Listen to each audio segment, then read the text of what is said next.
નમસ્તે. આજે હું તમારા માટે લઈને આવી છું એક વાર્તા અને એ વાર્તાનું નામ છે મોબાઈલ વગરનો એક દિવસ. તો ચાલો સાંભળીએ. એક સમયની વાત છે. આરો નામનો છોકરો છે અને તેને મોબાઈલ ઉપર ગેમ્સ રમવી અને વિડીયો જોવો બહુ જ ગમે. આમ કહો તો તેમનો પૂરો સમય મોબાઈલમાં જ પસાર થાય. એ બધું જોઈને એની મમ્મીએ કહ્યું આરવને, આરવ, ચાલ આપણે એક કામ કરીએ. આજે ફક્ત એક દિવસ મોબાઈલ વગર પસાર કરીએ. એ સાંભળીને આરવે કીધું, ઓ નો મમ્મી, પોસિબલ જ નથી. તને તો ખબર છે વગર મોબાઈલ હું કેટલો બોર થઈ જઈશ. મને મોબાઈલ ઉપર ગેમ્સ રમવી અને વિડીયો જોવો કેટલો ગમે. ત્યારે એની મમ્મીએ કીધું, બેટા હું તને ક્યાં રોજ રોજ કહેવાની છું, માત્ર એક દિવસની તો વાત છે. આરવ સહેમત થઈ જાય છે અને આરવની મમ્મીએ મોબાઈલને કબાટમાં રાખી દે છે.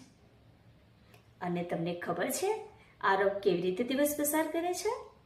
સવારે આરવ એના દાદા દાદી જોડે મંદિરે જાય છે અને તેના પછી એના પપ્પા જોડે ગાર્ડનમાં જાય છે. ગાર્ડનમાં એ બટરફ્લાય જોવે છે. એની પપ્પા જોડે એક ચેર પર બેસીને મસ્ત વાતો કરે છે અને નેચરને માણે છે.